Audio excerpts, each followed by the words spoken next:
la capsule à Chris aujourd'hui, booster sa voiture ou survolter là, pour l'Office de la langue française.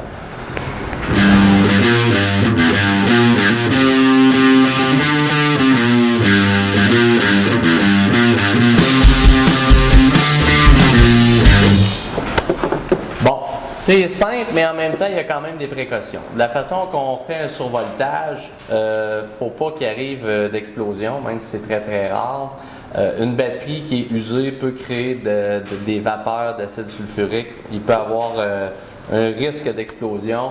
C'est pour ça qu'il y a des précautions. Dans le cas présent, je vous le montre, j'ai simulé, dans le fond, j'ai une voiture qui est ici, puis j'ai une voiture qui est là, qui est en panne. Vous allez voir comment on fonctionne, c'est quand même relativement simple.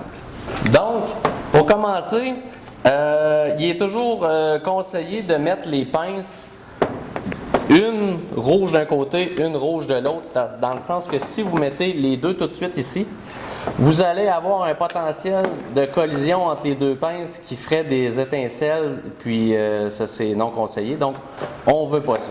Dans un cas comme un survoltage régulier, on a accès au pôle, vous mettez une pince rouge sur le positif. Dans le cas où ce que vous voulez savoir le positif, tous les batteries, toujours, vous avez gravé noir sur noir le logo plus du côté du positif. Pour ceux qui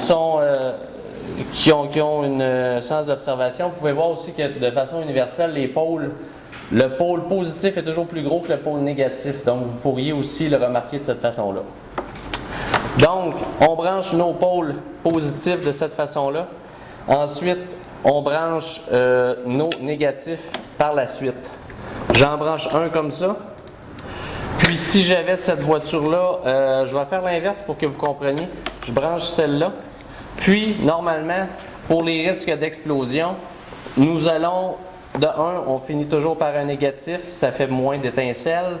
Puis, dans le meilleur des mondes, on recherche à avoir une source de métal sur le moteur de mise à la terre autre que le négatif pour compléter.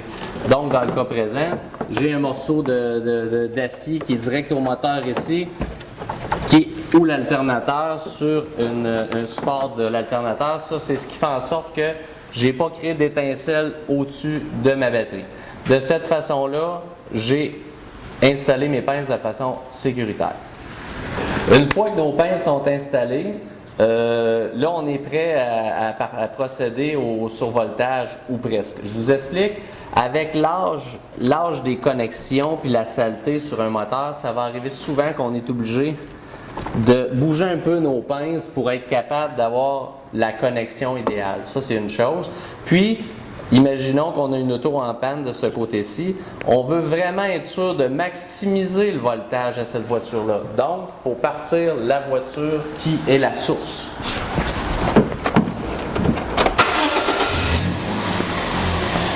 Suite à ça, la voiture est démarrée, puis on peut demander à une tierce personne de maintenir l'accélérateur pour monter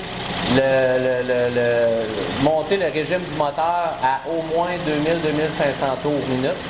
La raison, c'est bien simple, encore une fois. On veut être sûr que l'alternateur de l'auto, qui est la source, donne une certaine puissance, puis que ça monte le voltage, puis qu'on maximise l'apport à l'autre voiture.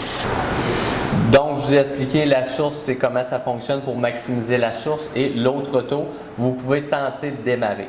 Si, malgré tout ça, il manque de jus, il manque de puissance avec cette voiture-là, avec la voiture en panne, il y a plusieurs possibilités. Une des possibilités, c'est de laisser les deux autos branchées pendant 10 minutes, 15 minutes et d'espérer que l'auto, qui est la source, fasse emmagasiner du courant dans la batterie qui est affaiblie. Si ça fonctionne, tant mieux. Si ça ne fonctionne pas, là vous êtes proche du remorquage, puisque là ça veut dire que la voiture a un pépin mécanique plus grave. Mais au moins, avec la bonne technique, vous pouvez tenter un bon survoltage.